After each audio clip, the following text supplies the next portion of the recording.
Hi, this section of our video series is on how is the House of Prayer funded. Now, of course, every house of prayer in every city may do things differently, but I'm going to tell you how we do things, okay? Because that's what you're asking. So I can tell you that we did apply for a nonprofit status with the Internal Revenue Service, and so we are a nonprofit 501c3 ministry, which means that people can receive a tax deduction on their donations given.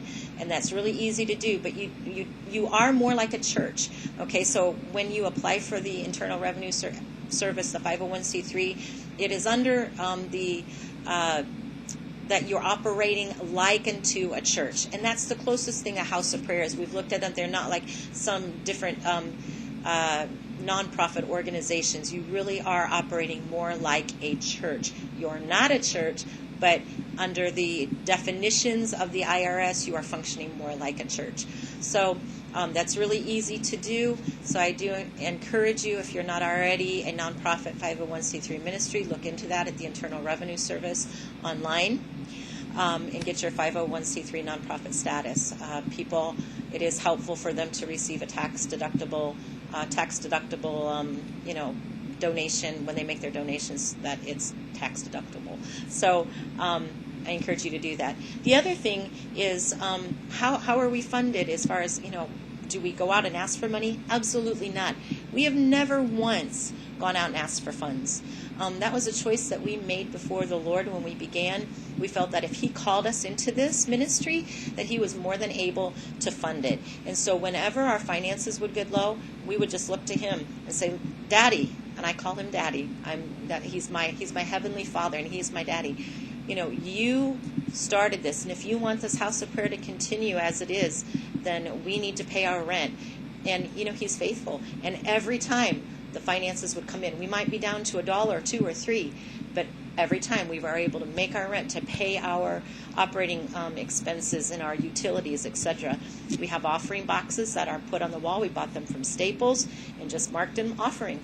And people who believe in the ministry, who are blessed by the ministry, were just led to give.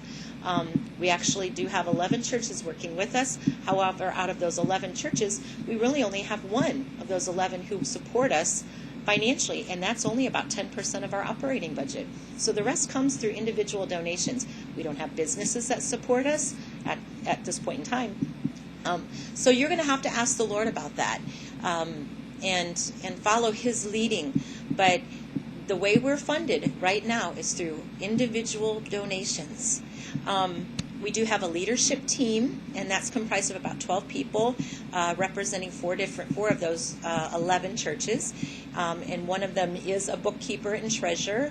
I am the director along with my husband, Larry, and the rest of us on the leadership team really just are here for oversight, to help make decisions so that all of the weight isn't put just on me solely alone. And we have a meeting once a month to talk about what's happening, what's needed, where are we going, recast the vision, etc., etc. But again, ask the Lord about all of those things.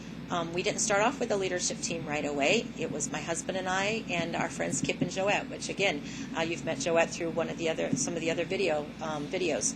So it started off with just us, and then it grew. So again, be patient and follow the Lord and ask Him, what that looks like for you and your city. And again, look into the IRS and becoming a 501c3 nonprofit organization. Again, it is more like a church, and that's really important that you look at that and pray and trust the Lord all the way.